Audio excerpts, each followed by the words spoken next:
Hope you all are ready for today's video because we are going to be looking at real-life interviews with serial killers and people who committed horrific acts of violence. From the son of Sam killer to people faking insanity during interrogations. Let's look at it all only in today's video. Top 10 disturbing interviews with evil people, part 6. Starting off this count. Good morning. Happy Sunday, guys. Wow. I had a crazy night last night, but I'm still here, ready to do some videos. We're going to be, taking a look at some disturbing interviews with some evil people. Right? So, let's go. Countdown, we have Elizabeth Wettlaufer. I've done this, and I'm ready to face it, but I would love to go. Elizabeth Wettlaufer was a Canadian registered nurse for 9 years in southwestern Ontario. In 2016, she quit her nursing job, checked herself into a psychiatric hospital, and confessed to her crimes. Apparently, between 2007 to 2016, she used her powers as a nurse to take the lives of 8 of her patients and injured 6 others. She would do so by giving them lethal doses of insulin. She also admitted to stealing opioids to fuel her personal addiction. After she confessed to the killings, an interview took place with the police, and that's when she confessed her crimes once again, this time in a detailed statement. Apparently, she had voices in her head telling her to kill those patients. Apparently, she's just a fucking psycho, right? Part of me had started to believe that it was... And I guess she couldn't hold it in, and she wanted to be, known for this, right? She didn't want to, have nobody know that she did this. That's why she's confessing, right? the devil. And part of me thought it might be God as a purpose through my life. At first, she believed that this was God talking to her, so she felt okay killing for him. Then later on, she thought maybe it was the devil. On top of that, she claimed that it was a gut instinct telling her that these people needed to be killed. And when she did the deed, she would hear laughter in her chest. Whatever it wasn't a voice in my head, it was a voice in here. And when I would do it afterwards, I would hear like a laughter in my head. She was sentenced to 8 concurrent life sentences with no chance of parole for 25 years. In our 9th spot, we have... What a clown. I got no words for her, right? Robert Durst. Robert Durst is an American convicted murderer and possible serial killer. It all started in 1982 with the disappearance of his wife, Kathy Durst. Obviously, he was the main suspect. Then in 2000, he murdered one of his friends, Susan Berman, and in 2001, he killed his neighbor. And just this year, he was finally convicted for killing his wife. During his interviews and interrogations, he maintained his... Look at that guy. I mean, he got away with it for so long, he probably thought he was never going to be caught for killing anybody, right? Innocence, claiming that he never did it. But after one of his final interviews, he made a grave mistake. He went to the bathroom and didn't realize that his mic was still on. While in the bathroom, he was talking to himself and basically confessed to the killings. There it is. Your court.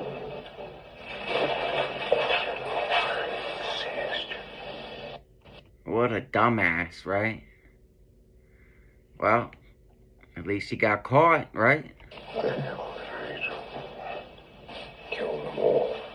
Of course. The interviewers... And why would you confess out loud like that? I mean, even I don't care if you think you're in the bathroom and you're by yourself or not. Who could? And he's in a public place. It's not like he's in his house in his bathroom, but still, I don't. That's kind of weird to just be talking about your killing people out loud. But it's weird killing people in the first place for no reason, right? And yeah, some clowns. were completely shocked by what they heard, and Robert was immediately arrested. In our 8th spot, we have Daniel Wozniak. Daniel Wozniak is a former community theater actor actor who in May of 2010 took the lives of 2 people. During that time, he was struggling financially. He was in debt and unemployed. Then when he heard that his friend Sam Herr had $62,000 from combat pay, he decided to kill Sam in order to steal his money. Then he ended up killing a woman named Julie Kabushi, a 23-year-old college student who was tutoring Sam. His plan was to make it seem like Sam killed Julie and then went on the run. But in the Good plan, you dumbass. end, he was caught. This video is from the police interrogation of Daniel. Here's him putting the blame on Sam. Opened the door, it was Sam. I'm like, hey, you know, what's going on? Everything good? He's like, not good, we're in trouble. We need to get the out of here. And so we drove, he's like, there's a dead body in my apartment. He said he'd been doing some heavy drugs. He's like, I shot somebody. I was not happy about it. It was a fit of rage, and honestly, she had it coming. I said, And remember, he's had time to, rehearse this and come up with all these details before he's in this interrogation, right? she, But of course, the police weren't buying his story. It was all too convenient. Where's the gun, Sam? What did you do with the gun? I'm not Sam, my name's Daniel. I know, but that's what you heard. Wasn't that what you were asking him? No, I have nothing to do with this because my life was in danger with my wife. And look, he's trying to raise his voice, act like, he's the victim. You're caught, buddy. I'm sorry. How was your life in danger? He threatened it. The 2 interrogators He threatened it. like a little child that didn't get a toy. could see through Daniel's act. In fact, they said it was as if he was putting on a theater show for them. In the end, Daniel did confess, but figured he might try and act insane in order to get off with lesser charges. Money and insanity. Money and insanity. Okay.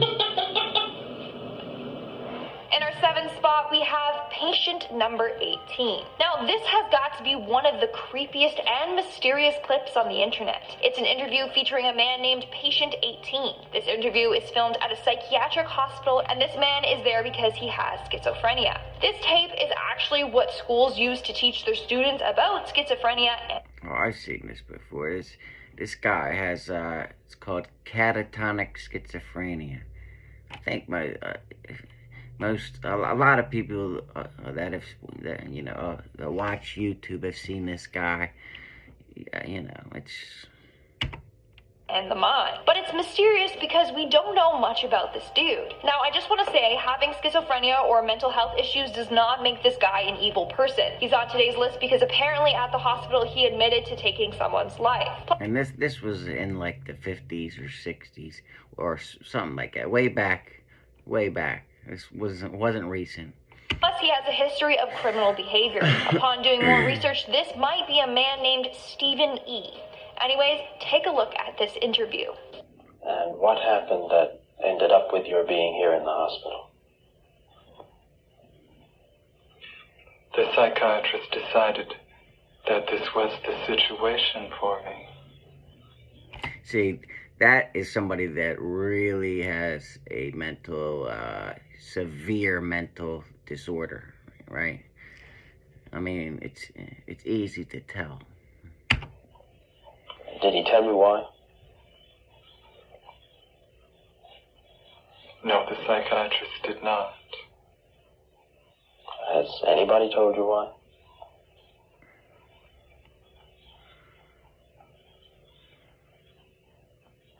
You can't fake that. No. I got chills. I don't know about you. It's quite interesting how he carefully plans out his answers. He's not carefully planning them out, honey. He's got catatonic schizophrenia. He's got a severe mental disorder. Yeah, he might have killed somebody, whatever, but he's really got that disorder. That's just how he is. Plus, no matter what they're talking about, he still shows no emotion. Because he's incapable of showing emotion. I'm not defending him. It's just this guy really is really fucked up in the head. In what way are you different?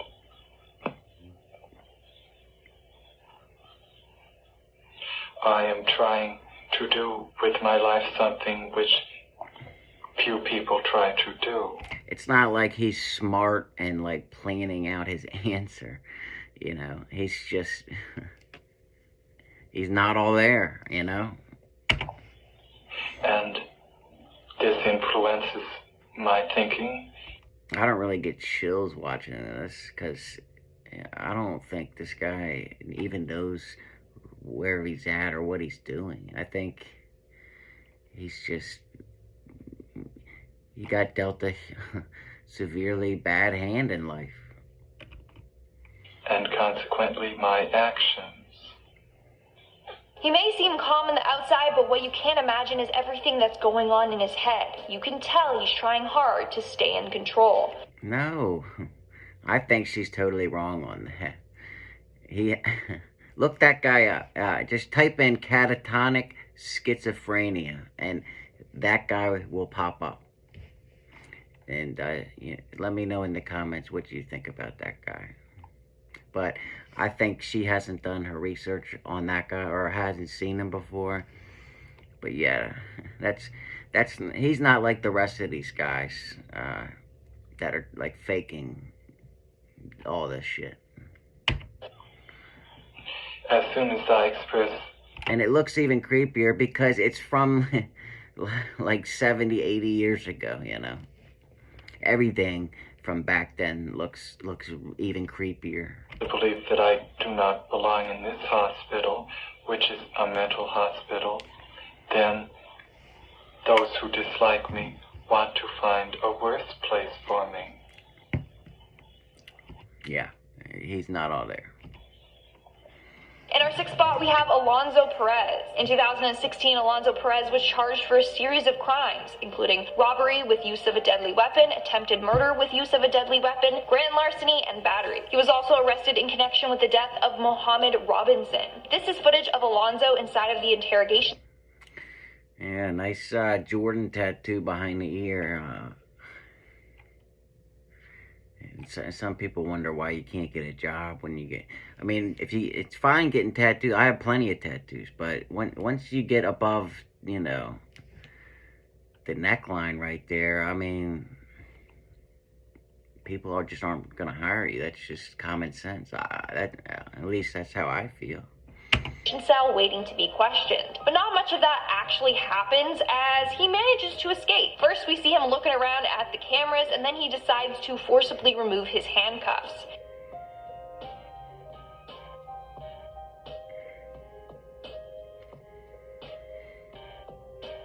Now, he does manage to get them off, but he's not ready to leave yet. He hasn't thought of a plan. So he pretends that his handcuffs are still on and he thinks of an escape plan. When he thinks of his plan, he gets up. Where's the cops?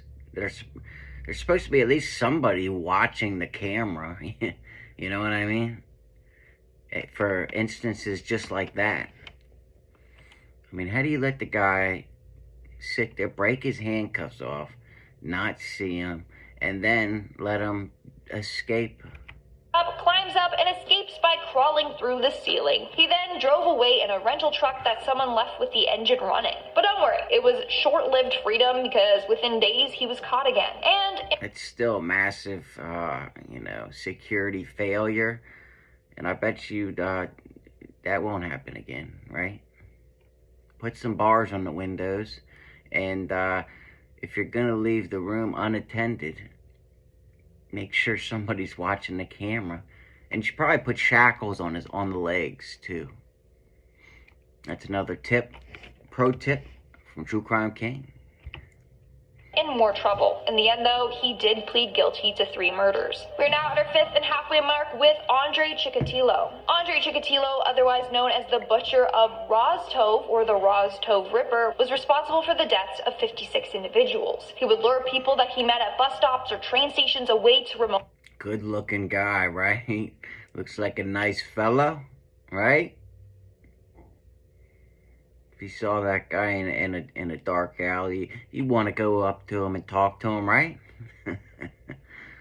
locations, and then he would murder them. Sometimes he would even eat certain parts of his victims. In this interview, what shocks a lot of people is the fact that everyone expects him to act like a monster. But in fact, he acts quite the opposite. He seems innocent, which is either an act or, his true personality.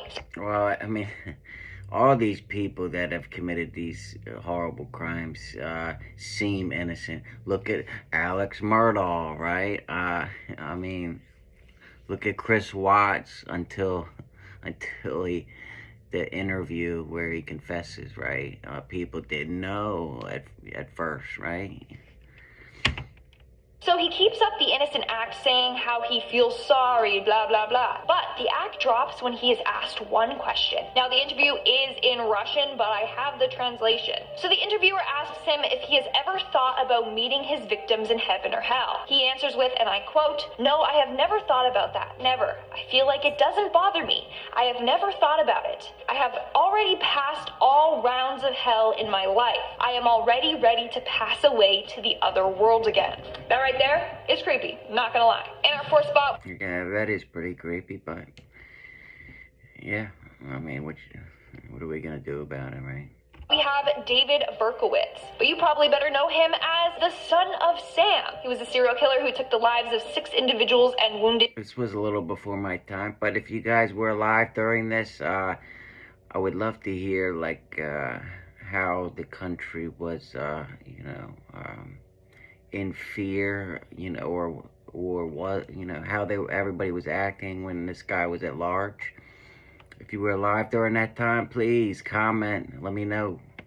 Did 7 others in New York City for more than a year. He would typically target good-looking young women with long brown hair. As a result, a number of women were cutting their hair short or dyeing it blonde. He was eventually known as the son of Sam because he would leave letters near his victims' bodies, signing it off with that name. In the end, he was caught and claimed that his neighbor's dog was possessed by a demon, and that this... And I believe this dude had some severe mental problems as well.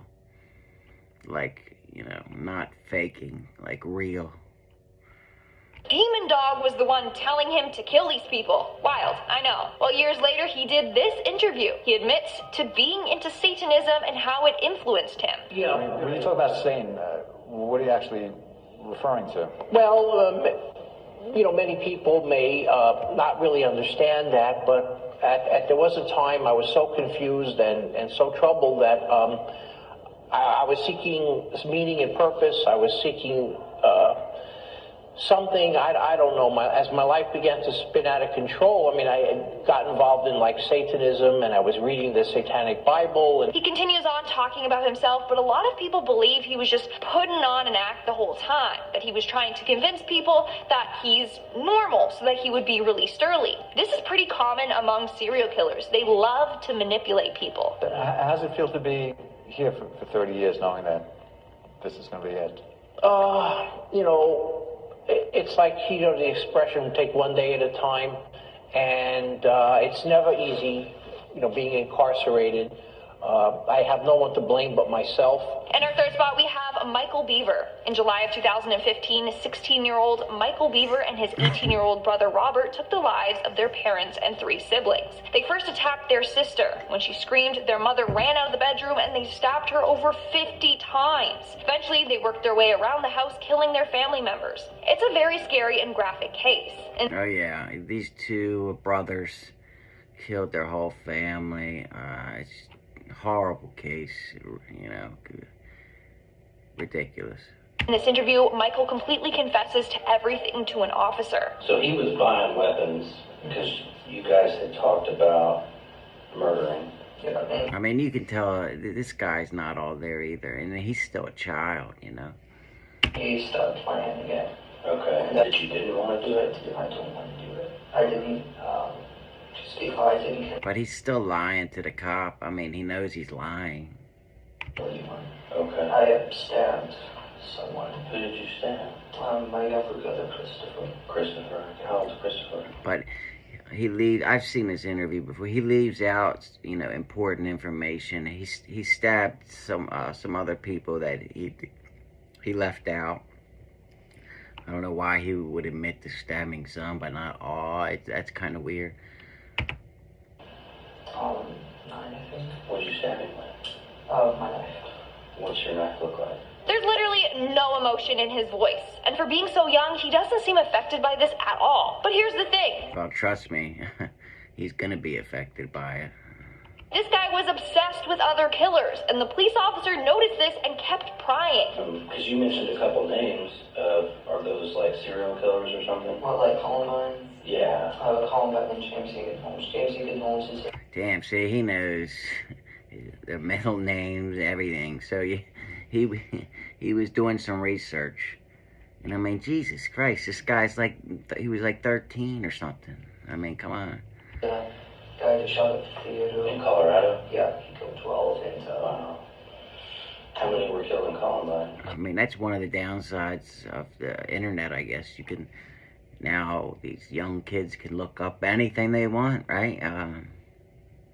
I don't know. When I was 13, the iPhone was like just coming out. I mean, no, we had the Nextels, and it was just coming out. We couldn't get on the internet on our phones yet. Columbine, I don't know, 15. Okay, I think. He knew the killer's first and last names and their kill count. No one just knows that information off the top of their head. Yeah, I know. So that's creepy. In our second spot, we have the BTK killer. Between the years of 1974 to 1991, American serial killer Dennis Rader took the lives of 10 individuals. In 2005, he was convicted for... All right, here's a test. If you already know the amount of, people he's killed and the order he killed them in and that kind of shit, then that's a red flag. Unless you're studying him for some kind of, educational purpose, then there's a red flag. For his crimes and was sentenced to 175 years in solitary confinement without the possibility of parole. This video is Dennis's confession to killing Maureen Hedge. So I very carefully snuck into the house, kind of like a cat burglar. And after checking the house, she wasn't there. So about that time, the doors rattled. So I went back to one of the bedrooms and hid back there in one of the bedrooms. He then proceeded to talk about how he stayed in her house for hours until the next morning when he woke up and strangled her. No, I manually strangled her when she started to scream. So you used your hands? Yes, sir. And you strangled her? Did she die? That's creepy. He's just sitting in her house for hours while she's in there and doesn't know it, and then goes to sleep. That is so creepy. Yes. It's chilling seeing him talk so casually about all of this. And in our number one spot today, we have Issei Sagawa. Never heard of this guy, but just looking at this dude, yeah, you can tell he's probably fucking crazy, right? たった指先ほどの小さな銃弾を放ったことによって様々な人たちを傷つけ、あるいは変えてしまう。 If you haven't heard of this case, then brace yourself, because it's a very dark and gruesome one. In 1981, Issei Sagawa killed and ate a woman named Renee Hartfelt. Apparently, he always had a fantasy to eat a beautiful human. When he saw Renee, he knew she was the one. Okay, a red flag. If you have a fantasy that you want to eat anybody, let alone a beautiful woman, you may have a problem. Another pro tip from True Crime King. On June 11th, 1981, he invited her over, and then he shot her at the back of the neck and then ate her over the next 2 days. That's not even the worst part. The worst part is that he was never convicted of his crimes. He literally spent 2 days in jail, then was sent back to Japan, and then he became a celebrity there. He was so famous that he made a living through the public's interest. Okay, well, Japan, you're messed up. There's no other way to put that, right? You let this serial killer go, and now he's a celebrity, just rich. I mean, in his crime. Imagine that, literally becoming wealthy for killing someone. He's guilty. He's even admitted to it, but he never got penalized. Here are some disturbing moments from an interview with him. 多分もう一晩でも食事をルネとしていたら食べる対象には考えたことはない。自分の書いたシナリオ、ずっと前からそういうシチュエーションを考えて、どっから食べる、どうやって。 He's even writing books, I mean, I guess this is how they, do their books or cartoons over there. Japan likes anime and all that crap. I've never really watched it or read it or whatever it is, but yeah. 全てこう頭の中にシナリオができてた。 He continues on, going into gruesome details about his murder and about another time that he attacked a different woman. I personally had a hard time sitting still watching this. It's just way too much. Alright guys, that's all for today's... Well, that's it guys. Hope you liked it. If you did, hit the like button for me. If you didn't, it's okay. You don't have to hit the like button. I will survive. And until next time, True Crime King, out.